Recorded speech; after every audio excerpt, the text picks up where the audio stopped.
નમસ્કાર મિત્રો, બધાને મારા જય શ્રી કૃષ્ણ અને રામ રામ. આપણે વર્ષો પહેલા એવું સાંભળતા આવ્યા છીએ અને સાંભળીએ છીએ, જો જીતાવો સિકંદર. સિકંદરનું રાજ હતું.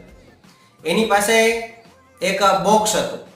એ બોક્સ છે, એ બોક્સની અંદર શું રાખવું, એ બોક્સ કેવું હતું તો કે ઉપર સૌથી સારા અને સૌથી મોંઘા એવા હીરા જડેલા હતા અને નકશી કામ છે એ હીરાની શૈલીમાં લખેલું હતું. એટલે બધા એવું વિચારતા કરતા હતા કે ભાઈ એની અંદર શું નાખવું. બધાને રજવાડાની અંદર પૂછવામાં આવ્યું એટલે બધાએ થોડો થોડો વિચાર અલગ અલગ આપ્યો. કોઈ એવું કીધું કે એની અંદર રત્નો નાખો, કોઈ એવું કીધું કે એની અંદર સોનું નાખો. અલગ અલગ વિચારોથી બધા લોકોએ કીધું, પણ